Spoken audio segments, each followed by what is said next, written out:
السلام علیکم ورحمۃ اللہ وبرکاتہ۔ نحمدہ ونصلی علی رسولہ الکریم، اما بعد فاعوذ باللہ من الشیطان الرجیم، بسم اللہ الرحمن الرحیم۔ رب اشرح لی صدری ویسر لی امری واحلل عقدۃ من لسانی یفقہوا قولی، رب زدنی علما، اللہم فقہنا فی الدین، اللہم انی اسألک علما نافعا وعملا متقبلا ورزقا طیبا، اللہم اجرنا من النار، اللہم انی اسألک ایمانا لا یرتد ونعیما لا ینفد ومرافقۃ محمد صلی اللہ علیہ وسلم فی اعلی جنت الخلد، آمین یا رب العالمین۔ آج ہم پڑھیں گے الواجب نحو اصحاب رسول اللہ صلی اللہ علیہ وسلم و ذکر فضائلہم، رسول اللہ صلی اللہ علیہ وسلم کے صحابہ کے بارے میں ہمارا فرض اور ان کے فضائل کا بیان۔ فصل ومن اصول اہل السنۃ والجماعۃ سلامۃ قلوبہم والسنتہم لاصحاب رسول اللہ صلی اللہ علیہ وسلم۔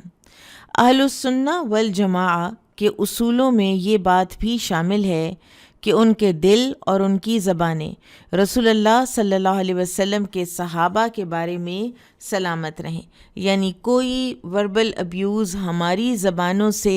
نہ نکلے صحابہ کرام کے شان میں۔ اور اہل السنہ والجماعہ صحابہ کرام سے محبت کرتے ہیں، انہیں ساری مخلوق پر فضیلت دیتے ہیں، اور اس کی وجہ یہ ہے کہ ان کے ساتھ محبت کرنا دراصل رسول اللہ صلی اللہ علیہ وسلم سے محبت کرنے کے مترادف ہے، اور رسول اللہ صلی اللہ علیہ وسلم سے محبت کرنا اللہ تعالیٰ سے محبت کرنا ہے۔ تو لہٰذا ان کی زبانیں اصحاب رسول کے حوالے سے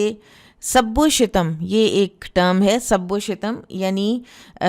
کوئی طعنہ، کوئی گالی، کوئی برا لفظ، اور یا پھر تکفیر کہ ان کو کافر کہنا۔ اور آپ کو حیرت ہوگی یہ سن کر کہ کچھ جو فرقے تھے انہوں نے، جیسے رافضی جو تھے، انہوں نے کچھ صحابہ کی تکفیر کی، میجورٹی آف صحابہ کی۔ وہ کہتے تھے کہ نبی صلی اللہ علیہ وسلم کے بعد یہ نعوذ باللہ ثم نعوذ باللہ یہ کافر ہو گئے تھے۔ تو جب ہماری زبانیں محفوظ رہیں گی، سلامت رہیں گی ان کے بارے میں کوئی غلط بات کرنے سے، تو پھر ہم ان کی تعریف بھی کریں گے، ظاہر ہے، اور ان سے راضی بھی ہوں گے، اور ان کے لیے اللہ تعالیٰ سے اس کی رحمت اور مغفرت کی درخواست بھی کریں گے۔ اب صحابہ سے اس تعلق کی وجہ کیا ہے؟ نمبر 1، صحابہ تمام امتوں میں خیر القرون کے لوگ ہیں، بہترین زمانہ، خیر القرون۔ نبی صلی اللہ علیہ وسلم نے فرمایا تھا خیر القرون قرنی، بہترین زمانہ میرا ہے، ٹھیک ہے؟ تو بہترین لوگ جو نبی صلی اللہ علیہ وسلم کے دور میں آئے ہیں وہ ہیں، پھر ان کے بعد آنے والے، اور پھر ان کے بعد آنے والے۔ اسے بخاری اور مسلم نے روایت کیا ہے۔ نمبر 2، ان صحابہ کے ہاتھوں پر بڑی بڑی اسلامی فتوحات ہوئی ہیں۔ یہ جو ہم یہاں آج بیٹھے ہیں وہ صحابہ کے خون پسینے کی وجہ سے ہے، ان کی جانوں کے نذرانے دینے کی وجہ سے ہے۔ نمبر 3، امت میں جو خیر خواہی اور وعدے کو سچا کرنا اور وعدہ وفا کرنا اور اسی طرح کے ڈفرینٹ جو اخلاق اور آداب ہیں جن کی تعلیم قرآن و حدیث میں دی گئی ہے، وہ نبی صلی اللہ علیہ وسلم کی سیرت طیبہ کے بعد انہی صحابہ میں نظر آئی۔ ان کے فضائل اور مناقب، ان کا ایثار، اپنی ذات کے اوپر دوسروں کو ترجیح دینا، اللہ اور اس کے رسول صلی اللہ علیہ وسلم کے احکامات کے آگے اپنے سر کو جھکا دینا، وہ ہم نے انہی سے سیکھا ہے، صحابہ کرام سے سیکھا ہے۔ اب صحابہ کے حوالے سے 2 گمراہ فرقے ہوئے ہیں جو کہ ایکسٹریمز پر گئے ہیں۔ ایک رافضی، را الف فے ضاد یا، رافضی جو صحابہ کرام کو برا بھلا کہتے ہیں اور اہل بیت کی محبت میں ایک ایکسٹریم پر چلے جاتے ہیں، یعنی جیسے انہوں نے حضرت علی رضی اللہ عنہ کے بارے میں کہا کہ آپ ہی تو اللہ ہیں، نعوذ باللہ۔ دوسرا جو فرقہ ہے وہ ناصبی، نون الف صاد با یا. تو یہ وہ لوگ ہیں کہ جو اہل بیت سے بغض اور عداوت رکھتے تھے. تو اہل السنہ والجماعہ ان دونوں کے درمیان ہیں. اہل بیت سے، صحابہ کرام سے وہ جیسا کہ حق ہے محبت کرنے کا وہ ویسی محبت کرتے ہیں. اور صحابی کس کو کہا جاتا ہے؟ صحابی وہ انسان جس نے ایمان کی حالت میں رسول اللہ صلی اللہ علیہ وسلم کی رفاقت حاصل کی ہو اور پھر ایمان کی حالت میں ہی وفات پائی ہو. اور یہ بھی نبی کریم صلی اللہ علیہ وسلم کی خصوصیات میں سے ہے کہ آپ صلی اللہ علیہ وسلم سے ایک مرتبہ ملنے والا بھی آپ کا صحابی کہلاتا تھا، جبکہ آپ صلی اللہ علیہ وسلم کے علاوہ کوئی بھی انسان کسی کا صاحب نہیں بن سکتا جب تک کہ وہ ایک لمبے عرصے تک اس کی رفاقت اختیار نہ کر لے. کما وصفہم اللہ بہ فی قولہ تعالی والذین جاءوا من بعدہم یقولون ربنا اغفر لنا ولاخواننا الذین سبقونا بالایمان ولا تجعل فی قلوبنا غلا للذین آمنوا ربنا انک رؤوف رحیم. الحشر 10. وطاعة النبي صلى الله عليه وسلم في قوله لا تسبوا أصحابي فوالذي نفسي بيده لو أن أحدكم أنفق مثل أحد ذهبا ما بلغ مد أحدهم ولا نصيفه. یہاں پر سورۃ الحشر کی آیت نمبر 10 امام ابن تیمیہ لائے ہیں، جس میں کہ اللہ سبحانہ وتعالیٰ فرماتے ہیں اور مال فے ان لوگوں کے لیے بھی ہے جو ان کے بعد آئے، وہ کہتے ہیں اے ہمارے رب ہمیں اور ہمارے ان بھائیوں کو بخش دے جنہوں نے ایمان لانے میں ہم سے پہل کی، اور ہمارے دلوں میں اہل ایمان کے لیے کوئی بغض نہ رکھ، اے ہمارے رب یقیناً تو بے حد شفقت والا نہایت رحم والا ہے. پھر اہل السنہ والجماعہ نبی صلی اللہ علیہ وسلم کے حکم کی بھی تعمیل کرتے ہیں، جس میں آپ نے فرمایا میرے صحابہ کو گالی مت دو، اس ذات کی قسم جس کے ہاتھ میں میری جان ہے، اگر تم میں سے کوئی شخص احد پہاڑ کے برابر بھی سونا اللہ کی راہ میں خرچ کر ڈالے تو ان کے ایک مد بلکہ نصف مد کے برابر بھی نہیں ہو سکتا. تو پہلی بات تو یہ سورۃ الحشر کی آیت نمبر 10 جو ہے، اس سے پہلے کی جو 2 آیات ہیں نا 8 اور 9، ان کو بھی اگر ملا کے اس آیت کے ساتھ پڑھ لیا جائے تو ہمیں پوری ایک پکچر سامنے آ جاتی ہے کہ اللہ سبحانہ وتعالیٰ نے فقراء مہاجرین کی بات کی، پھر اللہ تعالیٰ نے انصار کی بات کی، اور پھر اللہ تعالیٰ نے بعد میں آنے والے تمام لوگوں کی بات کی، تمام امت کی بات کی کہ وہ کہتے ہیں کہ اللہ ہمارے دلوں میں ان لوگوں کے لیے کوئی غل، کوئی کینہ نہ رکھنا. یہ جو ہے نا والذین جاءوا من بعدہم، والذین جاءوا من بعدہم جو ہے نا، اس میں من بعدہم میں قیامت تک احسان اور اخلاص کے ساتھ نبی اکرم صلی اللہ علیہ وسلم کی اتباع کرنے والے لوگ ہیں، اور وہ اسی گروہ میں صحابہ والے گروہ میں شامل ہو جائیں گے انشاءاللہ. اور اس کے برعکس جو کوئی صحابہ کرام پر کیچڑ اچھالے گا اور اپنے اوپر عائد ان کے حقوق ادا نہیں کرے گا تو اس کا شمار ان لوگوں میں شامل نہیں ہوگا. سیدہ عائشہ رضی اللہ تعالیٰ عنہ سے ایک مرتبہ کسی نے پوچھا کہ جو صحابہ کرام کو جو سب و شتم کرنے والے لوگ ہیں، تو انہوں نے فرمایا کہ اس میں کوئی حیران ہونے والی بات نہیں، اصل بات یہ ہے کہ ان لوگوں کی وفات کی وجہ سے ان کے اعمال کا سلسلہ منقطع ہو گیا، تو اللہ نے چاہا کہ ان کی موت کے بعد بھی ان کے اجر کا سلسلہ جاری رہے. یعنی انہوں نے اس کو ایسے انٹرپریٹ کیا کہ ان کو تو اجر ہی اجر مل رہا ہے. کوئی اگر صحابہ کرام کو برا بھلا کہتا ہے تو وہ نقصان تو اپنا کرتا ہے. اور پھر نبی صلی اللہ علیہ وسلم کی یہ حدیث کہ میرے صحابہ کو برا بھلا مت کہو، اور ان کا خرچ کیا ہوا جو ہے 1 مد یا آدھا مد تمہارے احد پہاڑ کے سونے جتنے خرچ کرنے سے بھی زیادہ ہے. اور آپ صلی اللہ علیہ وسلم نے فرمایا قسم اس ذات کی جس کے ہاتھ میں میری جان ہے. نبی صلی اللہ علیہ وسلم جیسا کہ ہم نے پیچھے پڑھا صادق و مصدوق ہیں، خود بھی سچ بولتے ہیں اور ان کی تصدیق کی جاتی ہے کہ یہ ہمیشہ سچ بولتے ہیں. تو انہوں نے یہ بات فرمائی ہے کہ اگر تم میں سے کوئی شخص احد پہاڑ کے برابر بھی سونا اللہ کی راہ میں خرچ کرے تو ان میں سے کسی ایک کے ایک مد بلکہ آدھے مد کے برابر بھی نہیں ہو سکتا۔ اور اس کی وجہ یہ ہے کہ صحابہ کرام نے اس وقت خرچ کیا کہ جب دین کو ضرورت تھی، جب انپریڈکٹیبل تھا کہ اس دین نے کس طرف کو جانا ہے۔ وہ جو یقین تھا نا، وہ ان لوگوں کو تھا، جیسا سورہ الحدید میں آیا نا کہ نہیں برابر ہو سکتے وہ لوگ جنہوں نے فتح سے پہلے خرچ کیا اور فتح کے بعد۔ یہ آگے آیات آ بھی رہی ہیں، تو بعض نے اس کو صلح حدیبیہ لیا ہے، بعض نے فتح مکہ لیا ہے، لیکن بہرحال یعنی زمانے کے اعتبار سے جو جتنا ارلی مسلمان ہوا اس کے نیک اعمال اتنے ہی زیادہ اللہ تعالیٰ کے ہاں اجر و ثواب کے مستحق ہیں۔ اور یہاں پر ایک حکم کے لحاظ سے بھی چیز دیکھ لیجئے کہ صحابہ کرام کو گالی دینا جائز نہیں ہے، ان کو گالی دینے والا کافر ہے، بلکہ اس کے کفر میں شک کرنے والے کے کفر میں بھی کوئی شک نہیں ہے۔ فضل الصحابتی و موقف اہل السنتی والجماعت منہ و بیان تفاضلہم، صحابہ کرام کی فضیلت اور اہل السنہ والجماعہ کا اس کے متعلق نقطہ نظر اور ان کے باہمی فضائل و مراتب کا بیان۔ وَيَقْبَلُونَ مَا جَاءَ بِهِ الْكِتَابُ وَالسُّنَّةُ وَالْإِجْمَاعُ مِنْ فَضَائِلِهِمْ وَمَرَاتِبِهِمْ وَيُفَضِّلُونَ مَنْ أَنْفَقَ مِنْ قَبْلِ الْفَتْحِ وَهُوَ صُلْحُ الْحُدَيْبِيَّةِ وَقَاتَلَ عَلَى مَنْ أَنْفَقَ مِنْ بَعْدُ وَقَاتَلَ وَيُقَدِّمُونَ الْمُهَاجِرِينَ عَلَى الْأَنْصَارِ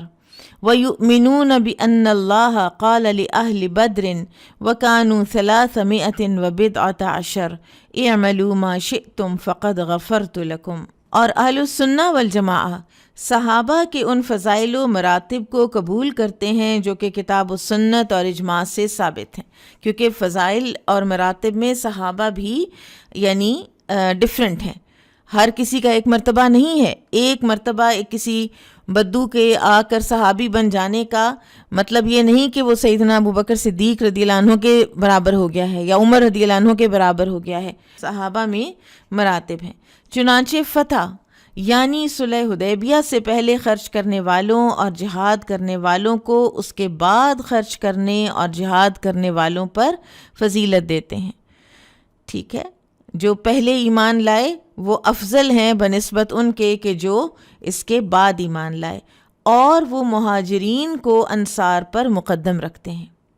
اور ان کا اس بات پر بھی ایمان ہے کہ اللہ نے اہل بدر سے فرمایا، جن کی تعداد 310 سے کچھ اوپر تھی، تم جو چاہو عمل کرو، یقیناً میں نے تمہیں بخش دیا ہے۔ تو اہل السنہ والجماعہ نمبر 1 ابو بکر رضی اللہ عنہ کی فضیلت کو قبول کرتے ہیں، تسلیم کرتے ہیں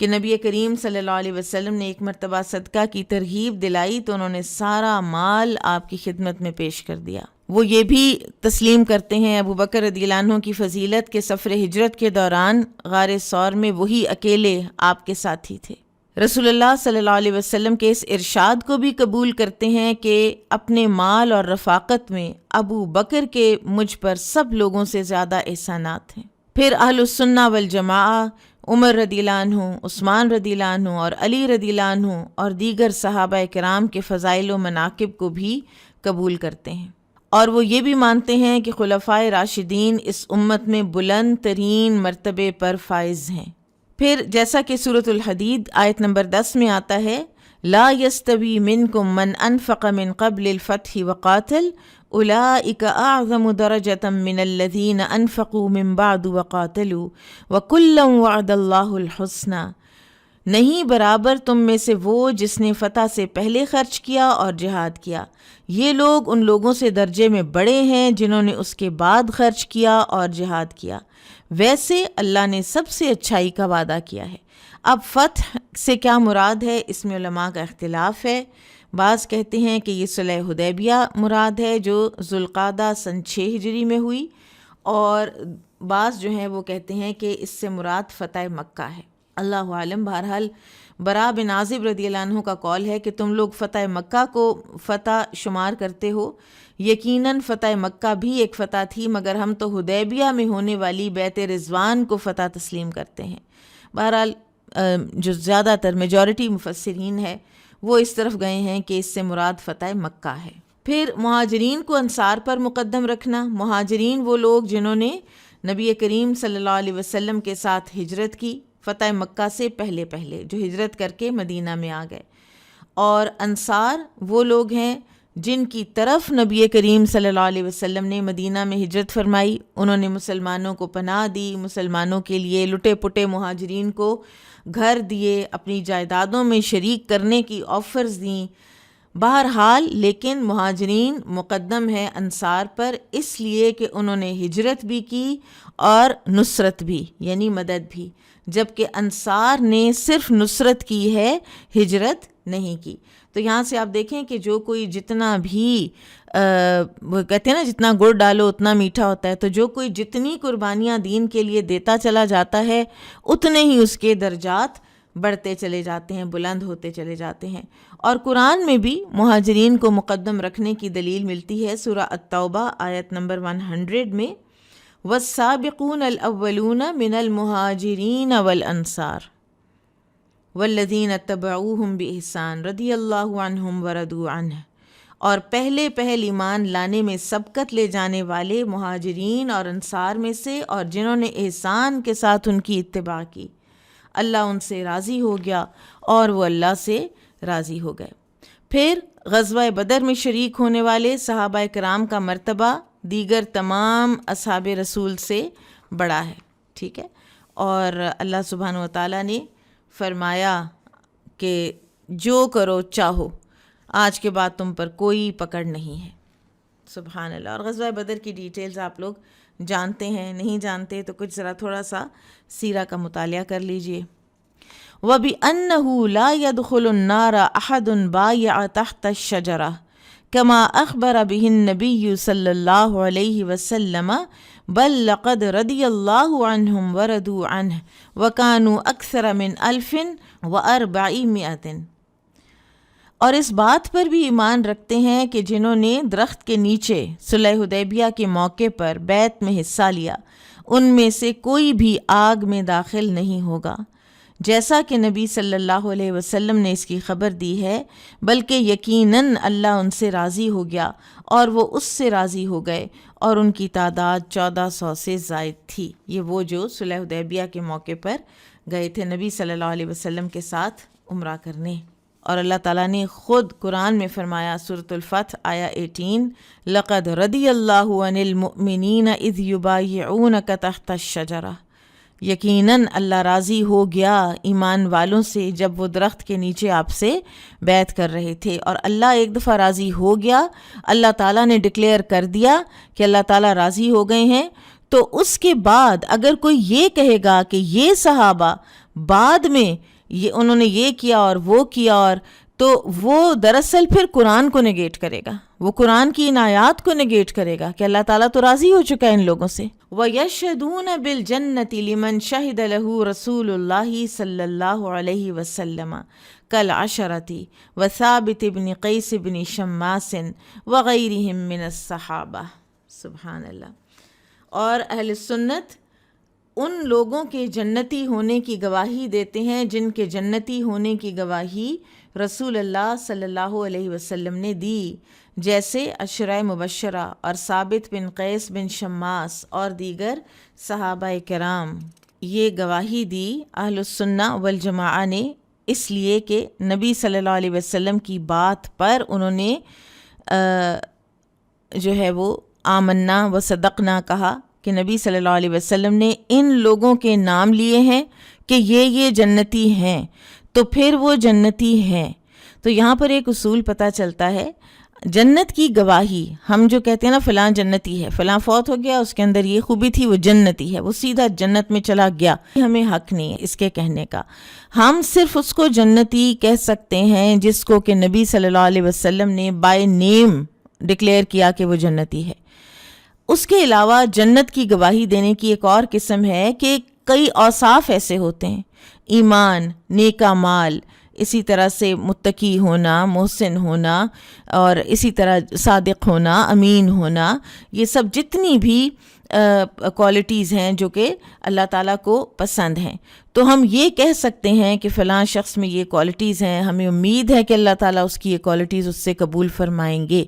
حتمی طور پر ہم صرف ان لوگوں کے بائی نیم یہ کہہ سکتے ہیں کہ وہ جنتی ہیں جن کے بارے میں نبی صلی اللہ علیہ وسلم نے نام لے کر فرما دیا. اور سیم گوز فار جہنمی. ٹھیک ہے, مثلاً اب کفار تو سارے کے سارے جہنمی ہوں گے, ٹھیک ہے, لیکن اس کے علاوہ کسی انسان کا کسی کلمہ گو کے بارے میں اس طرح کہنا وہ درست نہیں ہے, اس کا ہمیں حق نہیں ہے. اور عشرہ مبشرہ کون ہیں؟ چاروں خلفائے راشدین ابو بکر عمر عثمان علی رضی اللہ عنہم, پھر اس کے بعد سعید بن زید, سعد بن ابی وقاص, عبد الرحمن بن عوف, طلحہ بن عبید اللہ, زبیر بن عوام اور ابو عبیدہ عامر بن جراح رضی اللہ عنہم. اور ایک شعر میں یہ نام جمع کر دیے گئے ہیں چاروں خلفائے راشدین کے علاوہ والے. اگر وہ شعر یاد کر لیا جائے تو نام کبھی بھولیں گے نہیں. سعید و سعد و ابن عوف و طلحۃ و عامر فہر و زبیر الممدح. یہ نبی صلی اللہ علیہ وسلم نے ایک حدیث میں, ایک مجلس میں ان 10 لوگوں کی بات کی تھی. ابو بکر فی الجنہ و عمر فی الجنہ, اور اس طرح ان 10 کا نام لیا, تو اس لیے ان کو عشرہ مبشرہ کہا جاتا ہے. پھر ثابت بن قیس بن شماس جو ہیں, یہ وہ صحابی ہیں کہ جو نبی صلی اللہ علیہ وسلم کے خطیب تھے, اور آواز بہت اونچی تھی ان کی, نیچرلی بہت بلند آواز تھی. تو جب یہ آیت نازل ہوئی سورہ حجرات کی, یا ایھا الذین آمنوا لا ترفعوا اصواتکم فوق صوت النبی ولا تجہروا لہ بالقول کجہر بعضکم لبعض ان تحبط اعمالکم وانتم لا تشعرون, الحجرات 2, کہ اے ایمان والو اپنی آوازوں کو نبی صلی اللہ علیہ وسلم کی آواز سے اونچا مت کرو, اور ان سے اس طرح زور سے بات نہیں کرو جیسے ایک دوسرے سے کرتے ہو, کہیں تمہارے اعمال ضائع نہ ہو جائیں اور تمہیں شعور بھی نہ ہو. جب انہوں نے یہ آیت سنی تو یہ گھر میں چھپ گئے. انہیں یہ خوف لاحق ہوا کہ کہیں میرے اعمال ضائع نہ ہو جائیں. تو نبی کریم صلی اللہ علیہ وسلم نے انہیں گم پایا تو ان کی طرف ایک آدمی کو بھیجا کہ آپ کیوں نظر نہیں آ رہے. تو انہوں نے یہ آیت پڑھی اور کہا کہ میری تو آواز نبی کریم صلی اللہ علیہ وسلم کی آواز سے اونچی ہو جائے گی اور میرے اعمال ضائع ہو جائیں گے اور میں جہنم میں چلا جاؤں گا. وہ آدمی آپ صلی اللہ علیہ وسلم کی خدمت میں حاضر ہوا اور آپ کو بتایا کہ ثابت یہ بات کہہ رہے ہیں. تو آپ صلی اللہ علیہ وسلم نے فرمایا اس کے پاس جا کر اسے بتا دو کہ تو جہنمی نہیں بلکہ جنتی ہے. وغیرہم من الصحابہ, دیگر صحابہ مثلاً امہات المومنین سب جنتی ہیں. اور پھر بلال رضی اللہ عنہ, عبداللہ بن سلام, عکاشہ بن محسن, سعد بن معاذ, یہ وہ لوگ ہیں کہ جن کے لیے آپ صلی اللہ علیہ وسلم نے وقتاً فوقتاً جنت کی خوشخبریاں بتائی ہیں. مثلاً بلال رضی اللہ عنہ کے بارے میں آپ صلی اللہ علیہ وسلم نے فرمایا مجھے جنت دکھائی گئی تو میں نے ابو طلحہ کی بیوی کو دیکھا. ٹھیک ہے, تو ابو طلحہ آ گئے بیچ میں. پھر میں نے اپنے آگے قدموں کی چاپ سنی تو معلوم ہوا کہ وہ بلال ہیں. اور عبداللہ بن سلام کے بارے میں سعد بن ابی وقاص کی حدیث میں ہے کہ میں نے روئے زمین پر چلنے والے کسی بھی انسان کے بارے میں نبی صلی اللہ علیہ وسلم سے یہ نہیں سنا کہ وہ جنتی ہے سوائے عبداللہ بن سلام کے. تو سعد بن ابی وقاص نے نہیں سنا, لیکن ویسے نبی صلی اللہ علیہ وسلم نے فرمایا ہے اور لوگوں کے بارے میں. اور عکاشہ بن محسن یہ وہ ہیں کہ جن کے لیے آپ نے دعا فرمائی تھی کہ یہ ان 70,000 لوگوں میں سے شامل ہو جائیں جو جنت میں بغیر حساب کے داخل ہو جائیں گے. سعد بن معاذ رضی اللہ عنہ کے بارے میں مروی ہے کہ ایک مرتبہ ان کی شہادت سن 5 ہجری میں ہوئی ہے, اور تقریباً 4 سال بعد سن 9 ہجری میں نبی صلی اللہ علیہ وسلم کی خدمت میں ایک ریشمی حلہ, ایک لباس ریشمی تحفے میں پیش کیا گیا. تو صحابہ اسے دیکھ کر اس کی نرمی اور ملائمت اور اس کی جو ایک اعلیٰ اس کا ہونا جو ہے نا اس پر تعجب کرنے لگے. تو اس وقت آپ صلی اللہ علیہ وسلم نے فرمایا تھا کیا تم اس کی ملائمی سے تعجب کرتے ہو؟ جنت میں سعد بن معاذ کے رومال اس سے بھی بہتر اور نرم ہوں گے. تو یہ اصول یاد رکھیے کہ بائی نیم انہی لوگوں کو جنتی کہا جا سکتا ہے کہ جن کا نبی صلی اللہ علیہ وسلم نے فرما دیا۔ وَيُقِرُّونَ بِمَا تَوَاتَرَ بِهِ النَّقْلُ عَنْ أَمِيرِ الْمُؤْمِنِينَ عَلِيِّ بْنِ أَبِي طَالِبٍ رضی اللہ عنہ وغيره من أن خير هذه الأمة بعد نبيها أبو بكر ثم عمر ويثلثون بعثمان ويربعون بعلي رضی اللہ عنہم كما دلت عليه الآثار۔ اور وہ ان باتوں کا اقرار کرتے ہیں جو امیر المومنین علی بن ابی طالب رضی اللہ عنہ اور دیگر صحابہ سے تواتر سے نقل ہوا ہے کہ اس امت میں ان کے نبی صلی اللہ علیہ وسلم کے بعد سب سے افضل ابو بکر ہیں، پھر عمر ہیں، عثمان کو تیسرے اور علی رضی اللہ عنہ کو چوتھے نمبر پر رکھتے ہیں، جیسا کہ آثار سے ثابت ہوتا ہے۔ وَكَمَا أَجْمَعَ الصَّحَابَةُ عَلَى تَقْدِيمِ عُثْمَانَ فِي الْبَيْعَةِ مع أن بعض أهل السنة كانوا قد اختلفوا في عثمان وعلي رضي الله عنهما بعد اتفاقهم على تقديم أبي بكر وعمر أيهما أفضل فقدم قوم عثمان وسكتوا وربعوا بعلي وقدم قوم عليا وقوم توقفوا لكن استقر أمر أهل السنة على تقديم عثمان ثم علي۔ اور جیسا کہ صحابہ کرام نے بیعت کرتے وقت عثمان رضی اللہ عنہ کو مقدم رکھنے پر اجماع کیا، اس کے باوجود بعض اہل السنہ والجماعہ ابو بکر اور عمر رضی اللہ عنہما کی تقدیم پر اتفاق کرنے کے بعد عثمان اور علی رضی اللہ عنہما کے بارے میں اختلاف کرتے ہیں کہ ان دونوں میں افضل کون ہے۔ چنانچہ ایک جماعت نے عثمان کو مقدم مان کر سکوت اختیار کیا رضی اللہ عنہ اور علی رضی اللہ عنہ کو چوتھے درجے پر رکھا، اور ایک جماعت نے علی رضی اللہ عنہ کو مقدم کیا اور ایک جماعت نے اس مسئلے میں سرے سے توقف اختیار کیا۔ لیکن اہل السنہ والجماعہ کی رائے یہی طے پائی کہ پہلے عثمان کا درجہ ہے اور ان کے بعد علی رضی اللہ عنہما کا۔ اب یہاں پر اہل السنہ میں 4 آراء ہیں، ایک ابو بکر، پھر عمر، پھر عثمان، پھر علی، یہ مشہور ترین رائے ہے۔ نمبر 2 دوسری رائے ابو بکر، پھر عمر، پھر عثمان اور پھر سکوت۔ تیسری رائے ابو بکر، پھر عمر، پھر علی، پھر عثمان رضی اللہ عنہم اجمعین۔ اور چوتھی رائے ابو بکر، پھر عمر، پھر اس بات میں توقف کہ عثمان رضی اللہ عنہ افضل ہیں یا علی۔ اور اس رائے کے حاملین کا کہنا ہے کہ ہم نہ تو یہ کہتے ہیں کہ عثمان رضی اللہ عنہ افضل ہیں اور نہ یہ کہتے ہیں کہ علی رضی اللہ عنہ افضل ہیں۔ اور لیکن سب سے مشہور رائے جو ہے وہ وہی ہے کہ جو آرڈر ہے خلافت کا اور صحابہ کرام کا، یہ وہ دور ہے کہ جو نبی صلی اللہ علیہ وسلم کے دور کے بالکل ملحق تھا، اور اس وقت جو فیصلے کیے گئے صحابہ کے اجماع کے ساتھ اور جو ترتیب خلافت کی بنی، اس کو جو ہے غلط قرار دینا نبی صلی اللہ علیہ وسلم کی تعلیمات کو دراصل جو ہے چیلنج کرنے والی بات ہے۔ لیکن اہل السنہ والجماعہ اگر تفضیل کی کوئی بات کریں بھی تو وہ جو آرڈر ہے خلافت کا اس کو چیلنج نہیں کرتے۔ حکم تقدیم علی رضی اللہ عنہ علی غیرہ من الخلفاء الاربعۃ فی الخلافہ، خلافت میں علی رضی اللہ عنہ کو 4 خلفاء پر مقدم کرنے کا حکم۔ وَإِنْ كَانَتْ هَذِهِ الْمَسْأَلَةُ مَسْأَلَةُ عُثْمَانَ وَعَلِيٍّ لَيْسَتْ مِنَ الْأُصُولِ الَّتِي يُدَلَّلُ الْمُخَالِفُ فِيهَا عِنْدَ جَمْهُورِ أَهْلِ السُّنَّةِ لَكِنِ الْمَسْأَلُ الَّتِي يُدَلَّلُ فِيهَا مَسْأَلَةُ الْخِلَافَةِ وَذَلِكَ أَنَّهُمْ يُؤْمِنُونَ أَنَّ الْخَلِيفَةَ بَعْدَ رَسُولِ اللَّهِ صلی اللہ علیہ وسلم ابو بکر ثم عمر ثم عثمان ثم علی ومن طعن فی خلافت احد من هؤلاء الائمة فهو اضل من حمار اہلہ۔ سبحان اللہ۔ وہ کہتے ہیں کہ اگرچہ یعنی خلافت میں علی رضی اللہ عنہ کو 4 خلفاء پر مقدم کرنے کا حکم، اگرچہ عثمان اور علی رضی اللہ عنہما کا یہ مسئلہ دین کے ان اصولوں میں سے نہیں ہے جن کی مخالفت کرنے والا اہل السنہ کے نزدیک گمراہ قرار دیا جائے،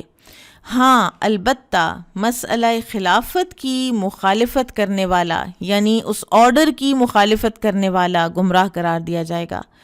کیونکہ اہل السنہ والجماعہ اس بات پر ایمان رکھتے ہیں کہ رسول اللہ صلی اللہ علیہ وسلم کے بعد ابو بکر، پھر عمر، پھر عثمان اور ان کے بعد علی خلیفہ ہیں رضی اللہ عنہم۔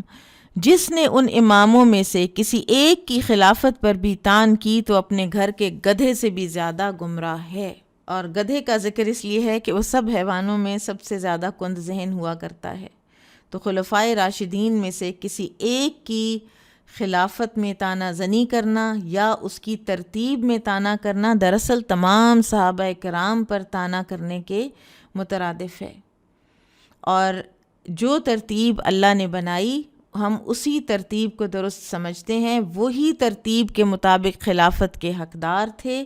اور ہمیں یہ کہنے کا قطعاً حق نہیں ہے کہ خلافت میں کوئی ظلم روا رکھا گیا ہے۔ مکانت اہل بیت النبی صلی اللہ علیہ وسلم عند اہل السنت والجماعہ، اہل السنہ والجماعہ کے نزدیک نبی صلی اللہ علیہ وسلم کے اہل بیت کا مقام و مرتبہ۔ وَيُحِبُّونَ آلَ بَيْتِ رَسُولِ اللَّهِ صلی اللہ علیہ وسلم وَيَتَوَلَّوْنَهُمْ وَيَحْفَظُونَ فِيهِمْ وَصِيَّةَ رَسُولِ اللَّهِ حَيْثُ قَالَ يَوْمَ غَدِيرِ خُمٍّ اذکرکم اللہ فی اہل بیتی۔ اور اہل السنہ والجماعہ رسول اللہ صلی اللہ علیہ وسلم کے اہل بیت سے محبت کرتے ہیں، ان کو دوست رکھتے ہیں، اور ان کے بارے میں رسول اللہ صلی اللہ علیہ وسلم کی وصیت کا پورا خیال رکھتے ہیں جو آپ صلی اللہ علیہ وسلم نے غدیر خم کے موقع پر فرمائی تھی، میں تمہیں اپنے اہل بیت کے بارے میں اللہ کی یاد دلاتا ہوں۔ یعنی اہل السنہ والجماعہ اہل بیت سے محبت کرتے ہیں، اور اس محبت کی بنیاد دو چیزیں ہیں، ایک ایمان باللہ اور دوسرے ان کی نبی کریم صلی اللہ علیہ وسلم کے ساتھ قرابت داری۔ ایک یہ کہ وہ ایمان کے بہت بلند درجے پہ فائز تھے، اور دوسرے ان کی نبی کریم صلی اللہ علیہ وسلم کے ساتھ خونی رشتہ داری تھی۔ اور یہ بھی یاد رہے کہ قرآن کے مطابق ازواج مطہرات بھی آپ صلی اللہ علیہ وسلم کے اہل بیت میں شامل ہیں۔ سورۃ الاحزاب کی آیات 28-33 اس کی واضح دلیل دیتی ہیں۔ اسی طرح آپ صلی اللہ علیہ وسلم کے قرابت دار، آپ کی بیٹیاں، پھر خصوصاً فاطمہ رضی اللہ عنہا اور باقی تینوں بیٹیاں بھی، حسن، حسین، عباس بن عبد المطلب رضی اللہ عنہم، اور مزید جو بھی لوگ مسلمان ہوئے، ٹھیک ہے، ابو لہب آپ کا حقیقی چچا تھا، لیکن ہمیں کسی حالت میں بھی اس سے محبت نہ ہے، نہ ہو سکتی ہے اور نہ جائز ہے، کیونکہ اس کے کفر نے نبی صلی اللہ علیہ وسلم کو کتنی ایذائیں دیں۔ اس کے کفر سے اور اس کی ہستی سے نفرت کرنا بلکہ واجب ہے، اور غدیر خم کی وصیت کا وہ خیال کرتے ہیں۔ غدیر خم جو ہے یہ ایک جگہ ہے، اور 18 ذی الحج کو اپنی جو حجۃ الوداع ہے اس سے واپسی پر مکہ اور مدینہ کے درمیان جوفہ کے قریب یہ ایک مقام تھا، یہاں آپ صلی اللہ علیہ وسلم نے پڑاؤ کیا اور لوگوں کو خطبہ دیتے ہوئے ارشاد فرمایا کہ میں تمہیں اپنے اہل بیت کے بارے میں اللہ یاد کراتا ہوں۔ آپ نے یہ بات 3 مرتبہ فرمائی، یعنی اگر تم نے ان کے حقوق کو پامال کیا تو اس کے اللہ کے انتقام کو مت بھولنا، اور اگر ان کے حقوق کی پاسداری کی تو پھر اللہ کی رحمت اور ثواب کو بھی یاد رکھنا۔ وقال ایضا للعباس عمه وقد اشتكى إليه أن بعض قريش يجفو بني هاشم فقال والذي نفسي بيده لا يؤمنون حتى يحبوكم لله ولقرابتي وقال إن الله اصطفى بني إسماعيل واصطفى من بني إسماعيل كنانة واصطفى من كنانة قريش واصطفى من قريش بني هاشم واصطفاني من بني هاشم۔ اور اسی طرح آپ صلی اللہ علیہ وسلم کے چچا عباس رضی اللہ عنہ نے جب آپ سے یہ شکایت کی کہ قریش کے کچھ لوگ بنی ہاشم پر زیادتی کرتے ہیں، تو آپ صلی اللہ علیہ وسلم نے فرمایا قسم ہے اس ذات کی جس کے ہاتھ میں میری جان ہے، وہ مومن ہی نہیں ہو سکتے یہاں تک کہ وہ تم سے اللہ کے لیے اور میری رشتہ داری کی وجہ سے محبت نہ کریں، اور فرمایا بے شک اللہ تعالیٰ نے بنو اسماعیل کو چنا اور اسماعیل کی اولاد سے کنانہ کو، کنانہ سے قریش کو، قریش سے بنو ہاشم کو اور بنو ہاشم میں سے مجھے چنا۔ سیدنا عباس رضی اللہ عنہ کا جو یہ قول ہے، یہ اس بات کی دلیل ہے کہ اہل بیت کے ساتھ ایک ذرا کھردرا رویہ کچھ قریش کے جو لوگ تھے یا جو نئے مسلمان ہوئے تھے، اللہ عالم، کہ ان میں نبی صلی اللہ علیہ وسلم کی حیات طیبہ میں بھی موجود تھا، جس کے لیے آپ صلی اللہ علیہ وسلم کو اپنی زندگی کے آخر میں یہ غدیر خم والا خطبہ جو ہے اسی کو اس پر بند باندھنے کے لیے آپ صلی اللہ علیہ وسلم نے دیا غالباً۔ مینلی جو چیز ہوتی ہے نا، یہ قبائل کی آپس میں جو حسد ہے نا، جو کہ ایک انسانی طبیعت کے اندر داخل ہے، مگر یہ کہ اللہ جس کو محفوظ رکھے، تو کچھ جو قریش کے قبائل تھے وہ ابھی بھی آپ صلی اللہ علیہ وسلم کے اہل بیت سے کچھ حسد کرتے تھے، جس کو کہ عباس رضی اللہ عنہ نے محسوس کیا اور اس کا ذکر نبی صلی اللہ علیہ وسلم سے فرمایا۔ تو اہل السنہ کا جو عقیدہ ہے اہل بیت کے بارے میں کہ وہ ان سے محبت کرتے ہیں، ان کی نصرت کرتے ہیں اور ان کے بارے میں نبی کریم صلی اللہ علیہ وسلم کی وصیت کا احترام کرتے ہیں، لیکن وہ انہیں ان کے مقام و مرتبے سے اوپر نہیں اٹھاتے، جیسا کہ بعض لوگوں نے اس میں غلو سے کام لیا، جیسا کہ عبداللہ بن سبا جو تھا، اس نے علی رضی اللہ عنہ سے کہا انت اللہ، اللہ تو آپ ہی ہیں۔ پھر اسماعیل ابراہیم علیہ السلام کے بیٹے ہیں، جن کو ابراہیم علیہ السلام کو حکم ہوا تھا ذبح کرنے کا۔ کنانہ نبی کریم صلی اللہ علیہ وسلم کے چوتھے انسیسٹر ہیں۔ قریش آپ صلی اللہ علیہ وسلم کے 11ویں انسیسٹر ہیں اور ان کا نام فہر بن مالک تھا، اور یا پھر یہ 13ویں انسیسٹر ہیں جن کا نام نضر بن کنانہ تھا، اور ہاشم رسول اللہ صلی اللہ علیہ وسلم کے 3rd انسیسٹر ہیں۔ اور میں آپ کو اس بات پر موٹیویٹ کرنا چاہوں گی کہ آپ نبی صلی اللہ علیہ وسلم کا عدنان تک کا شجرہ جو کہ اوتھینٹک ہے اس کو یاد کر لیجئے، برکت کے لیے، نبی صلی اللہ علیہ وسلم سے محبت کے لیے۔ مکانت ازواج النبی صلی اللہ علیہ وسلم عند اہل السنت والجماعت، اہل السنہ والجماعہ کے نزدیک نبی صلی اللہ علیہ وسلم کی ازواج مطہرات کا مقام۔ وَيَتَوَلَّوْنَ أَزْوَاجَ رَسُولِ اللَّهِ صلی اللہ علیہ وسلم أُمَّهَاتِ الْمُؤْمِنِينَ وَيُؤْمِنُونَ بِأَنَّهُنَّ أَزْوَاجُهُ فِي الْآخِرَةِ خصوصاً خدیجہ رضی اللہ عنہا اکثر اولادہ وأول من آمن به وعاضده على أمره وكان لها منه المنزلة العالية والصديقة بنت الصديق رضي الله عنهما التي قال فيها النبي صلى الله عليه وسلم فضل عائشة على النساء كفضل الثريد على سائر الطعام۔ اہل السنہ والجماعہ کے نزدیک نبی صلی اللہ علیہ وسلم کی ازواج کا مقام۔ اہل السنہ والجماعہ رسول اللہ صلی اللہ علیہ وسلم کی ازواج امہات المومنین سے بھی محبت اور عقیدت رکھتے ہیں، اور ان کا یہ ایمان ہے کہ وہ آخرت میں بھی آپ صلی اللہ علیہ وسلم کی ازواج ہوں گی، خصوصاً خدیجہ رضی اللہ عنہا جو آپ صلی اللہ علیہ وسلم کی بیشتر اولاد کی ماں ہیں، اس لیے کہ ابراہیم رضی اللہ عنہ جو تھے وہ ان کی والدہ ماریہ قبطیہ تھیں رضی اللہ عنہا، اور جو آپ صلی اللہ علیہ وسلم پر سب سے پہلے ایمان لائیں اور رسالت کے کام میں آپ کا ساتھ دیا، اور آپ کے دل میں ان کا بہت بلند مقام تھا۔ پھر صدیقہ بنت صدیق رضی اللہ عنہما، یہ وہ ہیں جن کے متعلق نبی صلی اللہ علیہ وسلم نے فرمایا عائشہ کو دوسری عورتوں پر وہی فضیلت حاصل ہے جو سرید کو تمام کھانوں پر حاصل ہے۔ خصوصاً 2 امہات المومنین کا ذکر کیا نبی صلی اللہ علیہ وسلم کی ازواج مطہرات میں سے سب سے جو ٹاپ پر ہیں وہ بہرحال خدیجہ بنت خویلد ام المؤمنین رضی اللہ عنہا ہیں۔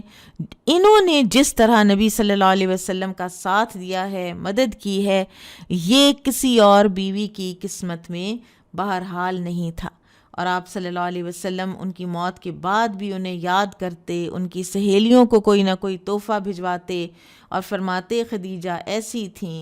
تھیں اور اللہ نے مجھے ان سے اولاد دی۔ پھر عائشہ رضی اللہ تعالیٰ عنہ، ان کے صدیقہ کہلانے کی دو وجوہات ہیں۔ نمبر 1، اللہ سبحانہ و تعالیٰ نے جو واقعہ افک کے دوران ان کی تصدیق کی ہے، اور دوسرے یہ کہ ان کا بنت صدیق ہونا، ابو بکر صدیق رضی اللہ عنہ کی بیٹی، صدیقۃ بنت صدیق۔ تیسری ایک اور بات بھی ہے کہ انہوں نے رسول اللہ صلی اللہ علیہ وسلم کی کمال درجے کی تصدیق کی ہے۔ اچھا، اب بعض لوگوں نے کہا ہے کہ یہ جو ہے نا کہ علی النساء، کہ عورتوں پر جو فضیلت حاصل ہے، تو بعض کا خیال ہے کہ حضرت خدیجہ کے علاوہ تمام عورتوں پر فضیلت حاصل ہے۔ بہرحال جو ایک یہ مسئلہ بھی زیر بحث رہا ہے کہ عائشہ اور خدیجہ رضی اللہ عنہما میں سے افضل کون ہیں، تو ان میں سے بعض ایک کو اور بعض دوسری ام المومنین کو افضل قرار دیتے ہیں، لیکن حقیقت یہ ہے کہ ایک ام المومنین ایک اعتبار سے افضل ہیں اور دوسری ام المومنین ایک دوسرے اعتبار سے افضل ہیں، اور سیدہ خدیجہ اور سیدہ عائشہ رضی اللہ عنہما اور دیگر ازواج مطہرات سب جنت میں آپ کے ساتھ ہوں گی۔ تبرؤوا اہل السنۃ والجماعۃ مما یقولہ المبتدعۃ فی حق الصحابۃ واہل البیت۔ اہل السنہ والجماعہ ان باتوں سے برات کا اظہار کرتے ہیں جو صحابہ اور اہل بیت کے بارے میں بدعتی کہتے ہیں۔ وَيَتَبَرَّؤُونَ مِن طَرِيقَةِ الرَّوَافِضِ الَّذِينَ يَبْغَضُونَ الصَّحَابَةَ وَيَسُبُّونَهُمْ وَمِن طَرِيقَةِ النَّوَاصِبِ الَّذِينَ يُؤْذُونَ أَهْلَ الْبَيْتِ بِقَوْلٍ أَوْ عَمَلٍ۔ اہل السنہ والجماعہ ان رافضیوں کے طریقے سے برات کا اعلان کرتے ہیں جو صحابہ سے بغض رکھتے ہیں اور انہیں گالی دیتے ہیں۔ اسی طرح نواصب کے طریقے سے بھی برات کا اظہار کرتے ہیں جو اپنے قول یا عمل کے ذریعے اہل بیت کو اذیت دیتے ہیں۔ وَيُمْسِكُونَ عَمَّا شَجَرَ بَيْنَ الصَّحَابَةِ وَيَقُولُونَ إِنَّ هَذِهِ الْآثَارَ الْمَرْوِيَّةَ فِي مَسَاوِيهِمْ منها ما هو كذب ومنها ما قد زيد فيه ونقص وغير عن وجهه الصريح۔ پھر اہل السنہ والجماعہ، یہ بڑی غور طلب بات ہے جو اب کہی جا رہی ہے، اہل السنہ والجماعہ صحابہ کرام کے آپس کے اختلافات کے سلسلے میں خاموش رہتے ہیں، توقف اختیار کرتے ہیں، اور وہ یہ کہتے ہیں کہ بے شک صحابہ کرام کے اختلافات سے متعلق جو آثار مروی ہیں ان میں بعض تو سراسر جھوٹ ہیں اور بعض میں کمی بیشی کر کے انہیں حقیقت سے پھیر دیا گیا ہے۔ خاص طور پر نبی کریم صلی اللہ علیہ وسلم کے بعد جو یہ صحابہ کی آپس میں کچھ جنگیں ہوئی ہیں، جنگ جمل یا جنگ صفین، ان کے حوالے سے تو ایسی حکایتیں اور ایسا جھوٹ جو ہے وہ بیچ میں ڈال دیا گیا ہے کہ وہ سارے جو کوئی اختلافات تھے یا آپس میں کوئی اجتہادی اختلافات تھے صحابہ کے، وہ بدل کر کسی اور چیز میں ہی کوئی اور ہی شکل اختیار کر گئے ہیں۔ تو اہل السنہ والجماعہ اس بات کو سمجھتے ہیں کہ ہسٹوریکل کچھ فیکٹس جو ہیں وہ بالکل ڈسٹارٹ کر کے ہمیں پیش کیے گئے ہیں۔ آپ دیکھیں کہ جب صحابہ کرام پر اس طرح کی کوئی بات ہوتی ہے نا، تو اس میں ہم نبی کریم صلی اللہ علیہ وسلم کی ذات کو بھی اس کی زد میں لاتے ہیں، اور اللہ تعالیٰ کی شریعت کو اور اللہ تعالیٰ کو خود اس کی زد میں لاتے ہیں۔ یہ ساری جو اعتراضات ہیں صحابہ کرام کے اوپر، مثلاً آپ دیکھیے کہ رسول اللہ صلی اللہ علیہ وسلم پر اعتراض کا جہاں تک تعلق ہے، تو یہ کہنے کی یعنی بات ہے نا کہ آپ صلی اللہ علیہ وسلم کے صحابہ اور آپ کے خلفاء امت کے بدترین لوگ تھے، نعوذ باللہ۔ اسی طرح اللہ تعالیٰ کی شریعت پر اعتراض یہ ہوتا ہے کہ شریعت تو ہم تک پہنچی ہی صحابہ کرام کے واسطے سے ہے، نبی کریم صلی اللہ علیہ وسلم کے اور ہمارے درمیان واسطہ صحابہ بنے، اور اگر وہی عادل نہیں ہیں، اگر وہی ایسے نعوذ باللہ بدترین لوگ تھے، تو شریعت تو خود بخود غیر معتبر ہو جائے گی نا۔ اور اسی طرح اللہ سبحانہ و تعالیٰ کی اپنی ذات متاثر ہوتی ہے کہ اس نے اپنے محبوب نبی صلی اللہ علیہ وسلم کو مخلوق کے بدترین لوگوں میں مبعوث کیا، اور انہیں ان کی رفاقت اور صحبت کے لیے منتخب کیا اور انہیں اپنی شریعت کے حامل اور امت رسول تک اس کو نقل کرنے والا بنا دیا، تو اس سے آپ خود ہی اندازہ کر لیجئے کہ رسول اللہ صلی اللہ علیہ وسلم کے صحابہ کرام رضی اللہ عنہم کو سب و شتم کرنے پر کتنی بڑی بڑی آفتیں ٹوٹتی ہیں، اور اس کا سلسلہ کہاں کہاں تک پہنچتا ہے۔ اور یہ جو رافضی ہیں نا، جب انہوں نے اہل بیت کی محبت میں غلو کیا نا، تو ایک اور بدعتی فرقہ ان کے مقابلے کے لیے اٹھا جس نے اہل بیت سے بغض رکھا۔ تو لیکن two wrongs don't make a right, آپ یہ تو نہیں کر سکتے کہ غلط ہو رہا ہو تو آپ اس کا جواب غلط سے دیں۔ تو اس طرح کی جو چیزیں ہوئی ہیں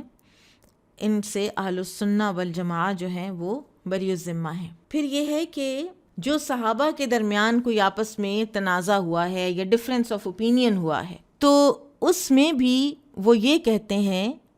وہ نبی صلی اللہ علیہ وسلم کے اس ارشاد پہ رہتے ہیں۔ نبی صلی اللہ علیہ وسلم نے فرمایا کہ جب حاکم کوئی فیصلہ کرتے وقت اجتہاد کرتا ہے اور پھر وہ درست فیصلہ کرتا ہے تو اسے دوہرا اجر ملتا ہے، ٹھیک ہے، لیکن اگر وہ غلطی کرتا ہے تو اس کو اکہرا اجر ملتا ہے۔ اب یہ جو صحابہ کے آپس میں جھگڑے یا کوئی ڈفرینسز آف اوپینین ہیں، تو اس میں یہ ان کے اجتہادات ہی تھے، اور اجتہاد میں غلطی ہو جائے تو مجتہد کو معذور سمجھا جاتا ہے اور اس کی غلطی معاف کر دی جاتی ہے، ٹھیک ہے۔ لہٰذا ہماری ذمہ داری یہی قرار پاتی ہے کہ ہم ان کے امور کے بارے میں خاموشی اختیار رکھیں، کہیں ایسا نہ ہو کہ ہمارے اعمال ہی ضائع ہو جائیں۔ وَالصَّحِيحُ مِنْهُ هُمْ فِيهِ مَعْذُورُونَ، یہ بات ابھی ایکسپلین ہو گئی۔ اما مجتہدون مصیبون و اما مجتہدون مخطئون وهم مع ذلك لا يعتقدون ان كل واحد من الصحابة معصوم عن كبائر الاثم وصغائره۔ سبحان اللہ، کتنا بیلنس ہے کہ اور جو آثار صحیح ہیں ان کے تعلق سے صحابہ کرام معذور ہیں، یعنی جو ہمیں اوتھینٹک رپورٹس ملی ہیں نا کوئی ڈفرینس آف اوپینین کی یا جنگ کی یا جھگڑوں کی، تو اس میں وہ معذور ہیں، ان کا عذر قبول کیا جائے گا۔ ان میں ان کی حیثیت ایسے مجتہد کی سی ہے جس نے حق کو پا لیا، یا ایسے مجتہد کی ہے جس سے غلطی ہوئی، لیکن اس کے باوجود اہل السنہ کا یہ عقیدہ نہیں ہے کہ ہر صحابی تمام چھوٹے بڑے گناہوں سے معصوم تھا، ٹھیک ہے۔ معصوم عن الخطا صرف اللہ کے نبی ہوا کرتے ہیں، بلکہ مجموعی طور پر، ٹھیک ہے، بل تجوز علیہم الذنوب فی الجملہ، بلکہ مجموعی طور پر ان سے گناہ کے سرزد ہونے کا امکان ہے۔ وَلَهُم مِّنَ السَّوَابِقِ وَالْفَضَائِلِ ما یوجب مغفرۃ ما یصدر منہم ان صدر حتی انہم یغفر لہم من السیئات ما لا یغفر لمن بعدہم لأن لہم من الحسنات التي تمحو السیئات ما لیس لمن بعدہم۔ بہت امپورٹنٹ بات ہے، لیکن انہیں ایسی برتری اور فضائل حاصل ہیں، یعنی صحابہ معصوم عن الخطا نہیں، صحابہ سے صغیرہ کبیرہ بھی گناہ ہو سکتے ہیں اور ہوئے بھی بعض صحابہ سے، اور لیکن انہیں ایسے فضائل حاصل ہیں جو ان کے گناہوں کی بخشش کا موجب ہیں۔ اگر ان سے کوئی گناہ سرزد ہو بھی جائے، یہاں تک کہ ان کی وہ غلطیاں بھی معاف کر دی جاتی ہیں جو ان کے بعد آنے والوں کی معاف نہیں کی جاتی، کیونکہ ان کے پاس گناہوں کے مٹانے کے لیے وہ نیکیاں تھیں جو بعد میں آنے والوں کو حاصل نہیں ہو سکیں۔ تو لہٰذا کہاں سے ہمیں یہ مل جاتی ہے دلیل کہ ہم صحابہ کرام کے اوپر کسی قسم کا بھی کوئی اعتراض کریں، کسی قسم کی بھی کوئی ہم ان کے اوپر بات کریں۔ اب مثلاً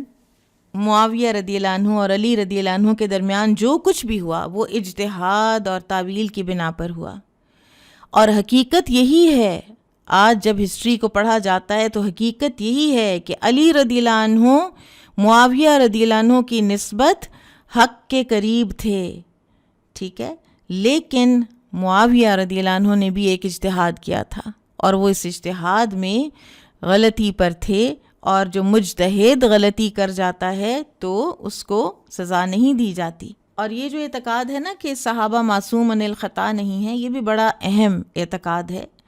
کیونکہ بعض پھر فرقے ایسے اٹھے کہ جنہوں نے یہ بھی کہا کہ امام جو ہے وہ معصوم ہوتا ہے، معصوم جو ہیں وہ صرف انبیاء و رسل ہوتے ہیں، باقی نبی صلی اللہ علیہ وسلم نے فرمایا کہ آدم کا ہر بیٹا گناہ گار ہے اور بہترین گناہ گار توبہ کرنے والے ہیں۔ اور آپ دیکھیے کہ مصطح بن اساسہ، حسان بن ثابت، حمنہ بنت جہش رضی اللہ عنہم، واقعہ افک میں ان سے ہوئی تھی غلطی، صحابہ تھے، کوئی ان میں سے مصطح تو اصحاب بدر تھے، حمنہ بنت جہش جو ہیں وہ مہاجر تھیں اور قدیم زمان مطلب بالکل شروع میں ہجرت کی تھی، اس کے باوجود غلطی ہو گئی اور ان پر حد نافذ ہوئی اور وہ گناہوں سے پاک ہو گئے۔ مثلاً حاطب بن ابی بلتہ سے بھی ایک غلطی ہوئی تھی۔ حاطب بن ابی بلتہ جو ہیں انہوں نے خط لکھ دیا تھا فتح مکہ کے موقع پر کفار کو، تو آپ صلی اللہ علیہ وسلم کو پتہ چل گیا تھا، وہ خط ریٹریو کر لیا گیا اور حضرت عمر نے کہا کہ مجھے اجازت دیں میں اس منافق کو قتل کر دوں، تو آپ صلی اللہ علیہ وسلم نے فرمایا تمہیں کیا پتہ، شاید اللہ سبحانہ وتعالیٰ نے ان کے بارے میں یہی کہہ دیا ہو بدر والوں کے بارے میں کہ جاؤ میں تمہاری ہر خطا معاف کی، آج کے بعد جو مرضی ہے کرو، تم پر کوئی حساب نہیں ہوگا۔ اور حاطب جو ہیں یہ اصحاب بدر میں سے تھے۔ پھر اسی طرح سے قرآن کا جو ایک مین اصول ہے ان الحسنات یذہبن السیئات، یقیناً نیکیاں برائیوں کو ختم کر دیتی ہیں، تو ایسی نیکیاں جو ہیں انہوں نے کی ہوئی ہیں کہ جو ہم میں سے تو کوئی سوچ بھی نہیں سکتا کرنے کا، تو لہٰذا کسی قسم کا ان کے ساتھ بدگمانی کا معاملہ کرنا اپنے ایمان کو خطرے میں ڈالنے کے مترادف ہے۔ وقد ثبت بقول رسول اللہ صلی اللہ علیہ وسلم انہم خیر القرون وَأَنَّ الْمُدَّ مِنْ أَحَدِهِمْ إِذَا تَصَدَّقَ بِهِ كَانَ أَفْضَلَ مِنْ جَبَلِ أُحُدٍ ذَهَبًا مِمَّنْ بَعْدَهُمْ ثُمَّ إِذَا كَانَ قَدْ صَدَرَ مِنْ أَحَدِهِمْ ذَنْبٌ فَيَكُونُ قَدْ تَابَ مِنْهُ أَوْ أَتَى بِحَسَنَاتٍ تَمْحُوهُ أَوْ غُفِرَ لَهُ بِفَضْلِ سَابِقَتِهِ أَوْ بِشَفَاعَةِ مُحَمَّدٍ صلی اللہ علیہ وسلم الذی هم أحق الناس بشفاعته او ابتلی ببلاء فی الدنیا کفر بہ عنہ۔ رسول اللہ صلی اللہ علیہ وسلم کے فرمان سے ثابت ہے کہ وہ بہترین زمانے کے لوگ ہیں اور ان میں سے کسی ایک کا صدقہ میں دیا ہوا ایک مد بعد میں آنے والوں کے احد پہاڑ برابر صدقہ کرنے سے بھی افضل ہے۔ پھر کسی صحابی سے اگر کوئی گناہ سرزد ہو گیا تو ہو سکتا ہے کہ انہوں نے اس سے توبہ کر لی ہو، یا ایسی نیکیاں کیں جنہوں نے اس گناہ کو مٹا دیا، یا انہیں کسی سابقہ فضیلت کی وجہ سے بخش دیا گیا، یا انہیں محمد صلی اللہ علیہ وسلم کی شفاعت نصیب ہو جائے جس کے وہ سب لوگوں سے زیادہ حقدار ہیں، یا انہیں دنیا میں کسی آزمائش سے گزرنا پڑا جو ان کے گناہوں کا کفارہ بن گئی۔ فَإِذَا كَانَ هَذَا فِي الذُّنُوبِ الْمُحَقِّقَةِ فَكَيْفَ بِالْأُمُورِ الَّتِي كَانُوا فِيهَا مُجْتَهِدِينَ إِنْ أَصَابُوا فَلَهُمْ أَجْرَانِ وَإِنْ أَخْطَأُوا فَلَهُمْ أَجْرٌ وَاحِدٌ وَالْخَطَأُ مَغْفُورٌ لَهُمْ۔ سبحان اللہ۔ تو جب ثابت شدہ گناہوں کا یہ معاملہ ہے تو ان امور کا کیا حال ہوگا جن میں وہ مجتہد تھے؟ اگر وہ اجتہاد میں درست ہوں تو دوہرا اجر، اور اگر غلطی پر ہوں تو بھی ایک اجر پائیں گے اور ان کی غلطی معاف کر دی جائے گی۔ ثم ان القدر الذي ينكر من فعل بعضهم قليل نذر مغفور في جنب فضائل القوم ومحاسنهم من الإيمان بالله ورسوله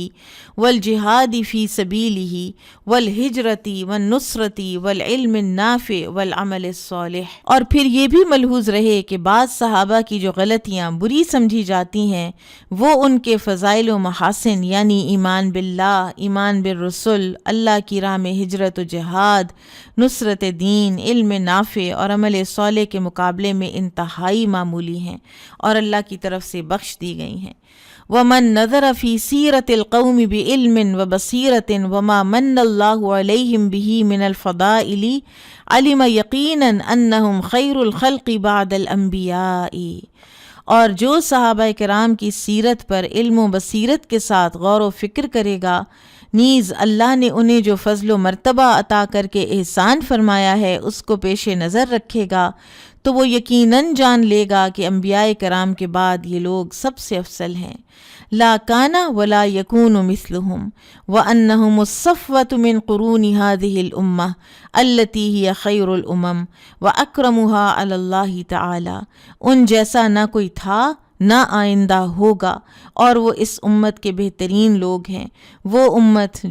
جو دیگر تمام امتوں سے بہترین اور اللہ تعالیٰ کے نزدیک سب سے زیادہ باعزت امت ہے۔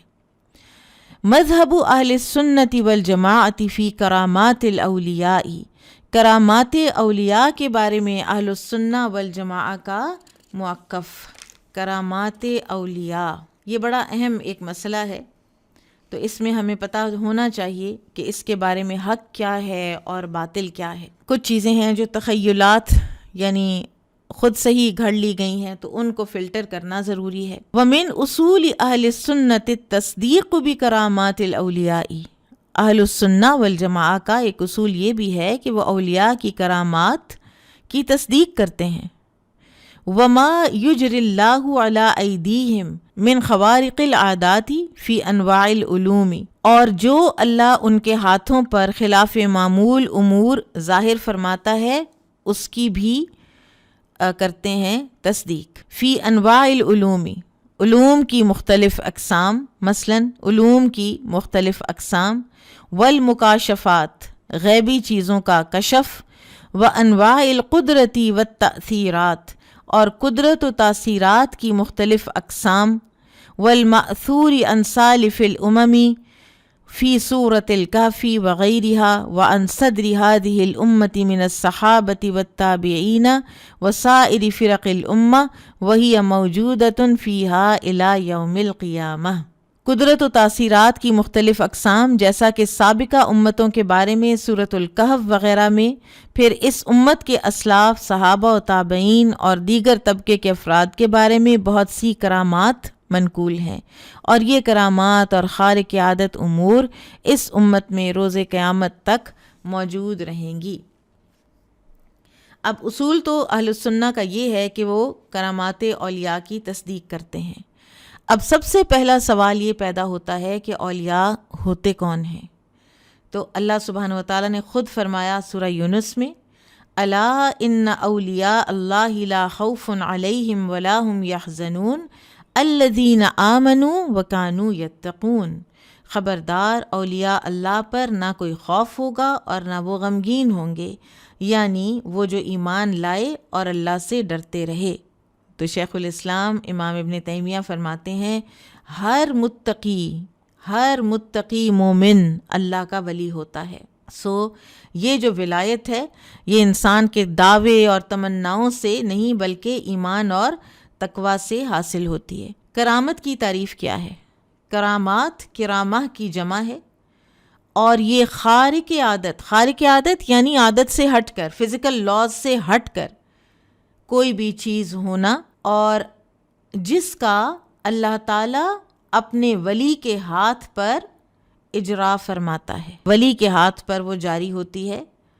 اور اس کا مقصد اس انسان کی تائید اور نصرت ہوتی ہے۔ قرآن و سنت سے جو ثابت شدہ کرامات ہیں ان میں گزشتہ لوگوں کی کرامات میں اصحاب کہف کا واقعہ سر فہرست ہے۔ پھر اسی طرح سے سلیمان علیہ السلام کے دربار میں وہ انسان کے جس نے پلک جھپکنے میں ملکہ سبا کا تخت لا کر دے دیا تھا، جس کے پاس کتاب کا علم تھا، ٹھیک ہے، یہ بھی اس کی کرامت تھی۔ غیر نبی کی ہم بات کر رہے ہیں نا، ٹھیک ہے، جو نبی کے ہاتھ پر ہوں تو وہ تو معجزات ہوتے ہیں نا۔ پھر اسی طرح سے مریم علیہ السلام کا واقعہ بھی اسی کیٹیگری میں ہے کہ اللہ تعالیٰ نے انہیں اس وقت عزت دی جب وہ درد ذہ کی وجہ سے کھجور کے تنے کے پاس پہنچیں، تو اللہ تعالیٰ نے انہیں اسے ہلانے کا حکم دیا اور تر و تازہ کھجوریں ان کے اوپر گرا دیں، حالانکہ ایسے کھجور کے درخت کو ہلایا جا سکتا ہے اور نہ اس سے کھجوریں گرتی ہیں۔ سنت میں بھی کرامات کا ذکر ہے اور بڑی کثرت سے صحیح بخاری میں موجود ہیں، کتاب الانبیاء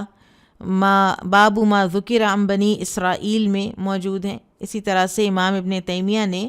ایک پوری کتاب لکھی ہے اس کے بارے میں، الفرقان بین اولیاء الرحمن و اولیاء الشیطان، کہ کوئی شعبدے باز جو ہیں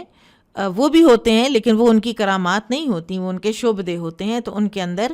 فرق کیا ہوتا ہے؟ ان کی ذاتی زندگی بھی دیکھی جائے گی نا، وہ کتنی اللہ تعالیٰ کی احکامات کے اندر رہتے ہوئے. آج کل ایک گروپ ہے، اپنا نام رکھا ہے انہوں نے مست ہیلرز، اور اس میں وہ اسی طرح کا کچھ کرتے ہیں، یعنی کو مراقبہ کرتے ہیں یا میڈیٹیٹ کرتے ہیں، سورہ رحمان پڑھتے ہیں، قرآن ہی کو بیس بناتے ہیں. نماز کا کہو تو وہ کہتے ہیں کہ نہیں، ابھی ہم نے سورہ رحمان پڑھی ہے تو گرم ہے، تو ہمارے اوپر اب نماز کا نہیں ہے، ہم نے نماز نہیں پڑھنی ہے، اور نماز وغیرہ نہیں پڑھتے. بے پردہ خواتین بھی کچھ اسی طرح کا وہ سلسلہ کرتی ہیں اور کہتی ہیں کہ ہم ہیلنگ کرتے ہیں لوگوں کی. تو اگر ان کے ہاتھ سے کوئی بھی چیز صادر اگر ہو بھی جاتی ہے تو شعبدہ ہے. اگر وہ پانی کے اوپر چل رہے ہیں یا ہوا میں اڑ رہے ہیں لیکن ان کی ذاتی زندگی اللہ تعالیٰ کے دیے ہوئے اصولوں کے اور قرآن و سنت کے خلاف ہے تو وہ ان کے شعبدے ہیں، وہ ان کی کرامات نہیں ہیں. یہ فلٹر ہمیں لگا کے رکھنا ہے. اور پھر اسی طرح سے علماء کہتے ہیں کہ ولی کی ہر کرامت